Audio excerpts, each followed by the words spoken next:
Hi. So I'll try and make this quick.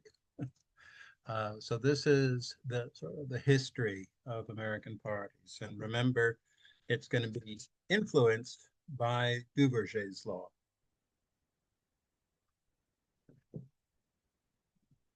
That is that we're going to have our party system, the multiple parties, routinely converge to two parties, regularly happening. And here's the timeline.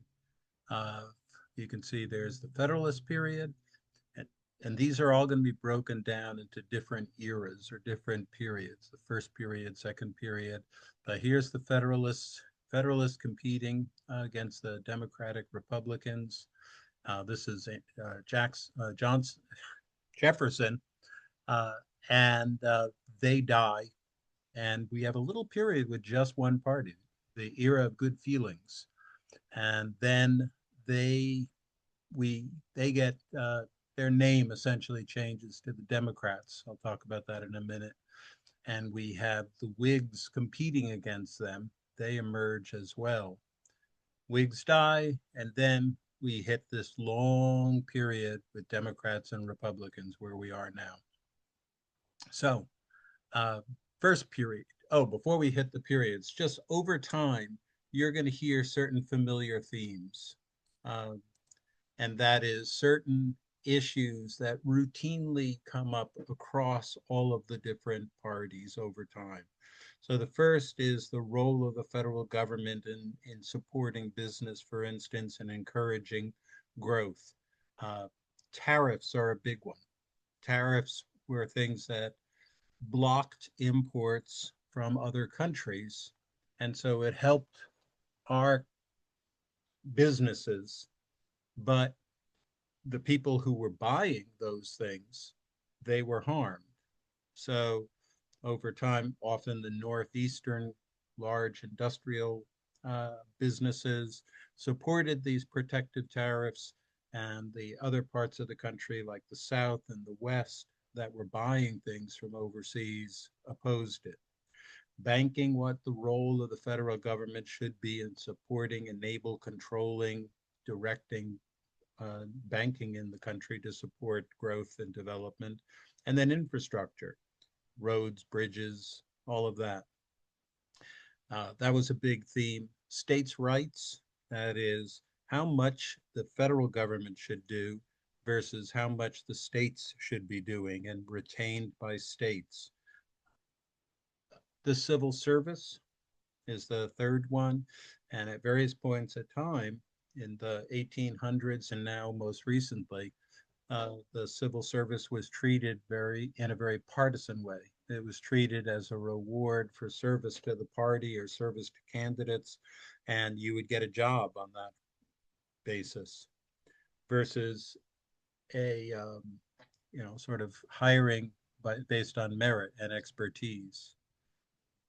Rural versus urban, and then we have the big themes of slavery, and then afterwards, the racial relations, Jim Crow laws, and so forth. And then manifest destiny, that is moving west. So those are our themes. First party system. First party system is that introductory period, including the Federalists. That's the original party in a sense. That's Washington, Hamilton, and Adams.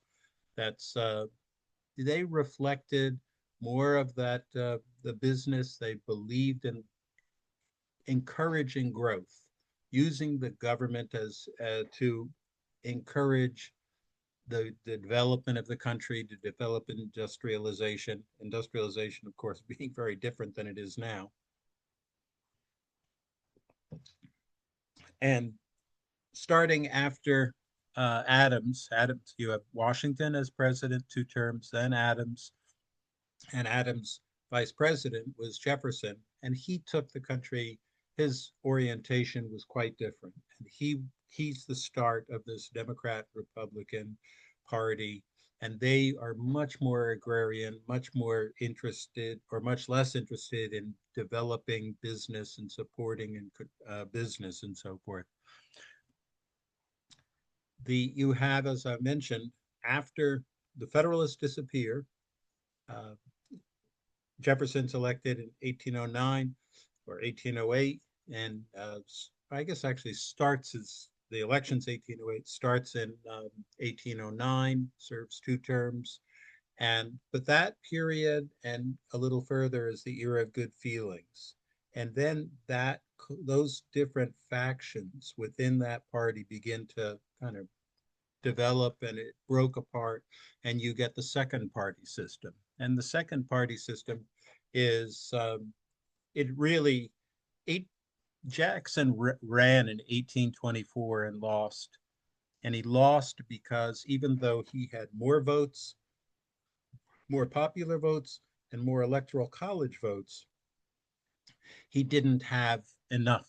He didn't have a majority, and you needed that a majority in the for the electoral college. There's a minimum amount you had to win, and as a result, it went to the House of Representatives. And when that happened, he lost. And he and his supporters saw this. If this sounds familiar, let me know. But they saw it as a stolen election, and in many ways, it was. But it was one, as I said, he got more votes, but it went to the House, and those were the rules that existed. So he lost in 1828. He came back and won much more decisively, and you can see this shows where he won in 1828. So the brown is where his opponent, uh, who was John Quincy Adams, who had been the president before. Uh, Adams, that's the son of John Adams, and Adams just won in the Northeast where he was from. The rest of the country was Democratic, Republican. Um, the Going forward, you had a Whig party develop, and the Whig party is there. This Northeastern party here. These are two of the candidates, Benjamin Harrison and John Tyler, and they were strong in the Northeast, and they supported those sort of development of a national bank in order to enable the better industrialization. They supported protective tariffs, infrastructure improvements, paper currency as opposed to gold, and public schools. The Democrats, as we'll call them, did not. They were really hostile to the national bank and tariffs because their constituents were harmed by it. This is called the era, uh, the birth of uh, mass mobilization, but also the age of Jackson. There's a famous book by that title, but it really changed the who's voting and just the relationship of voters for the presidency. You began to get a lot more public interest, a lot more. They used rallies, and the Democrats, as I said, stood for sovereignty of the people, the will of the people, and used demonstration. So it was more personal loyalty to the parties, and the spoil system built on that. The spoil system was one in which, by participation, you could get a job. If you participated a lot, you worked a lot, they would reward their workers with jobs in the government. And that was the quid pro quo. That you they The spoil system is what it's called. See, he's riding a pig there. And that the government was there. The point was to win control of the government. When you win control of the government, you win control of all of the resources and all of the benefits that are there. So you can then give jobs to everyone who worked. And particularly later when you had the machines, but that is the party machines. But over time, they began to have a system where those people would get jobs in the government, and then they would kick back a percent of their salary. They would owe a percent of their salaries to the political party that would then work to re-elect the people. And the people who were chosen for those jobs were not chosen on the basis of their skill or competence. It was because they were owed a job because of the work that they had done. And later on, only by the 1880s, did we get rid of that system and institute one where we tried to ensure that it wasn't just your party connections that got you a job, but that there was some merit to it. Okay, during this time, so you have mass mobilization, but the other thing is there's actions that are really consequential. Manifest Destiny is a big one. This was where we not just acquired, we'd already acquired, as you could see, the Louisiana Purchase, but the Mexican-American War was a huge one, and then we had skirmishes or or I don't know, skirmishes isn't the right word, but where we acquired Oregon and other areas, this Gadsden Purchase, annexed Texas. We went out of our way in order to uh, head across the country. Our goal was, and this was the Democratic Party. The Democratic Party believed it was our destiny to go from coast to coast and take over the country, regardless of you know that it was Mexican, owned by another country, or that there were natives there, or anything. It was our destiny to run the table, so to speak. And the other thing going on that really was dramatic for the party system was how they would interact on the basis of with respect to slavery.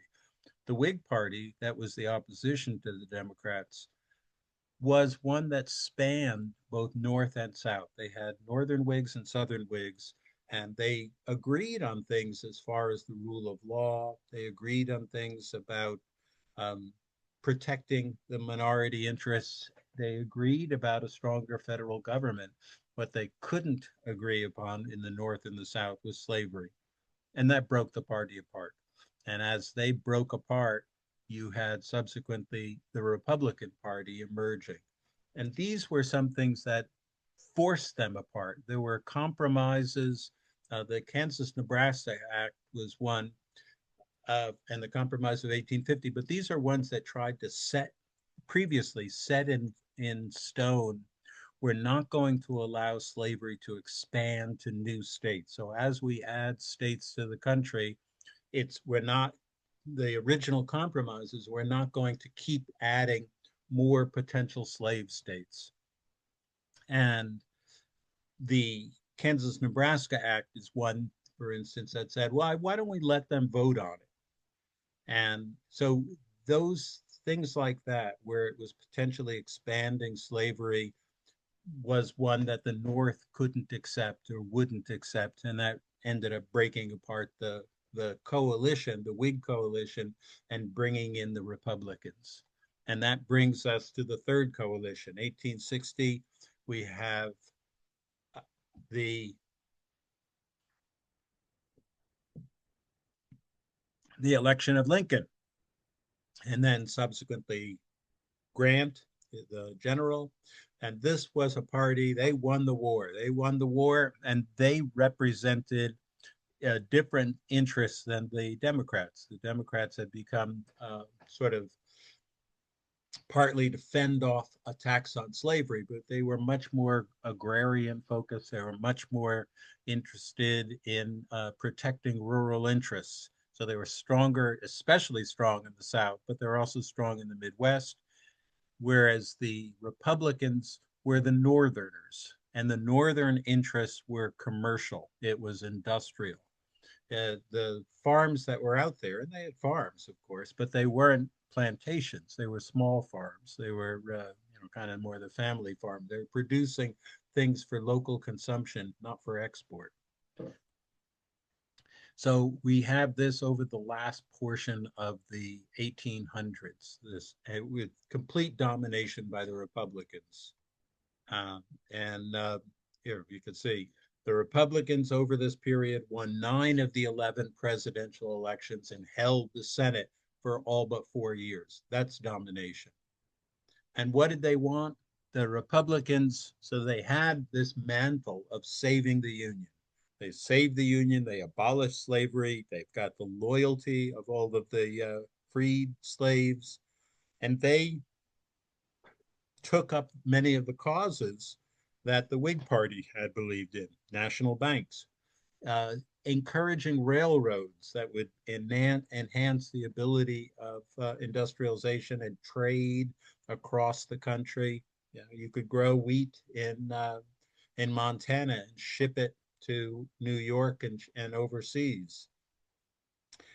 They began to have an interest in social spending like Civil War pensions, which is, you know, quite a novelty in many ways when you look at the express powers in the Constitution as far as putting in pensions. As you know, we're beginning to push the boundaries, and uh, and they established during the Civil War, they created the land grant university system, that is ag schools supported by the federal government, colleges. Uh, we go up to, so this continues with Republican domination and Republicans supporting these uh, commercial interests, the industrialization, and supporting large companies, well, supporting all businesses really, but especially the bigger businesses as they began to grow bigger and bigger and bigger. So these bigger companies that now had monopolies. So you had Standard Oil, you had the monopoly over the railroads, you had monopolies over you know, oil, as I said, and these things really, they use their monopolies, and those companies became very unpopular. Um, the Democrats were beginning to look at progressive reforms to break up these trusts, as they call them, and to reduce the impacts of industrialization.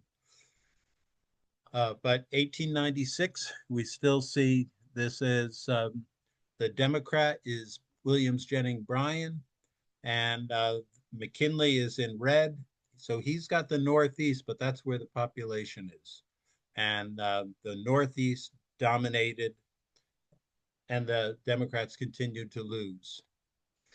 But so we're going ahead 1896, and we see the this strong central government pushing industrialization. The United States is becoming a very different country than we had been. The United States is becoming a world power, and the Republican Party is becoming more interested. Uh, or excuse me, the Democratic Party was becoming more interested in progressive reforms, whereas the Republican Party, big business and less regulated, laissez faire capitalism. What happened is the Great Depression. I could have a little, just like Lincoln saved the Union, FDR, Franklin Roosevelt, saved sort of the economy. And that generated intense loyalty for much of the country. You essentially only had Southerners in, who remained loyal Democrats after that. But for this period of time, from the 1832 up until the 1960s, the Democrats had the loyalty of the majority of the country, and they believed in an active, assertive government, particularly to help those who were needy, and particularly to restart the economy. This is just an example. I don't recall if I've shown you this before, but this is the extent of the unemployment during the Great Recession, excuse me, Great Depression. And these numbers here, this dark blue, is over 30 to 40% unemployment. And remember, there's no unemployment insurance. There's no Social Security. If you are unemployed, you have no money. You have to hope for charities, let's say, that would give you uh, some food, but you're in trouble. And this is an example. This shows where some of those projects that FDR sponsored provided jobs for, they're building roads or building bridges or, whatever it might be. But they covered the countryside with new jobs, and they saved families, they saved states, and people were loyal. So for 50 years, you had a democratic control. And this just shows you the converse. This is the only area. This was the South, largely because of race, continued to vote Democratic. They were loyal to the Democratic Party. Excuse me. Uh,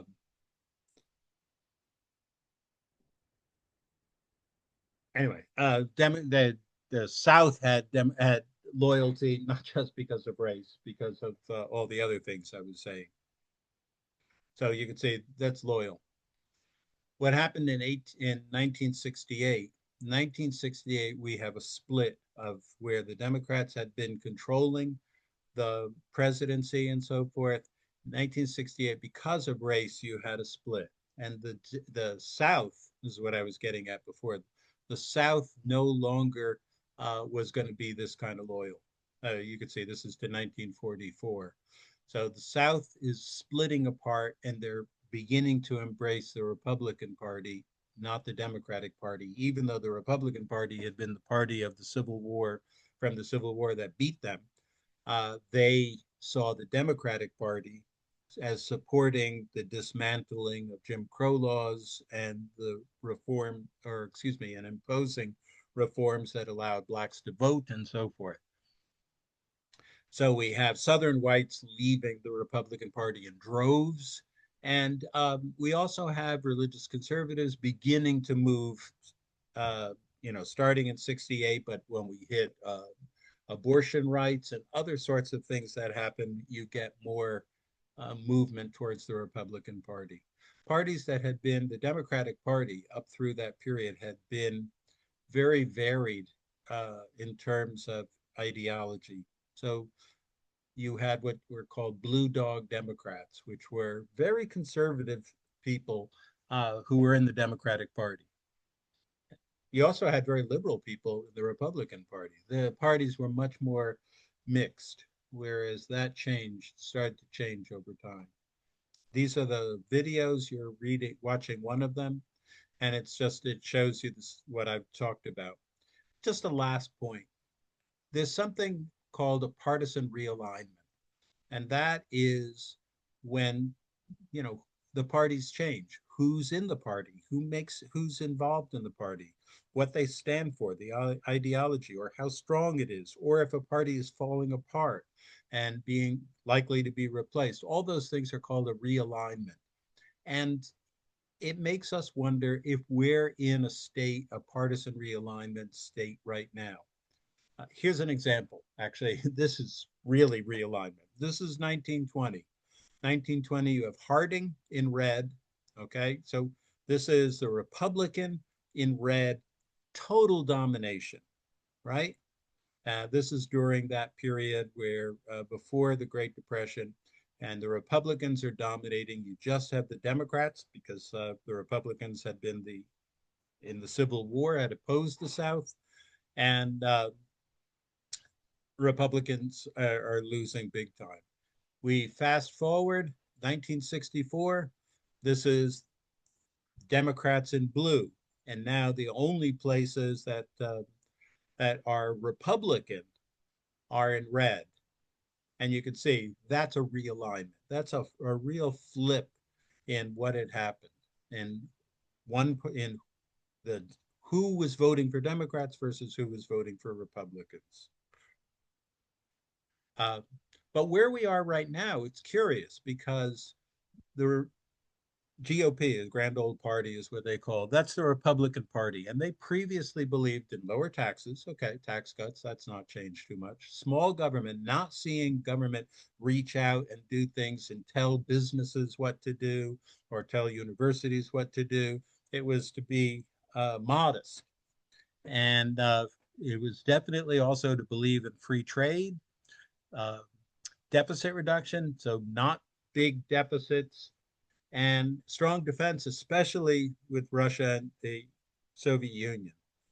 And now the Trump-based party, sort of MAGA, is very different. It focuses immigration, anti-immigration, anti-trade, and trade deficits are important, but not budget deficits. And a lot of focus on cultural issues, DEI, abortion, and school curriculum, which is really uh, very much a local kind of issue. So there's a different emphasis going on in the Republican Party on trade and tariffs and the role of the civil service, for instance, and whether there should be a partisan or not civil service. A lot of these things are different than the previous Republican Party. Democratic parties also changed over time. It used to be the party of unions, working man's party, and as unions have fallen off, it's left the Democrats in some ways with some of asserted uh, left the Democrats with less of a focus on who their target is, and so some have asserted that they've been targeting based on identity rather than sort of broad or class based. Anyway, the question I ask you is, and you don't have to answer right now, what do you think? Where are we going? What does it mean for the GOP? What does it mean for the Democrats? How will they change one way? Is the idea of affordability an issue that will come up? Will there be a voter realignment? What do we see for the future? And that's it. So I have a great Thanksgiving.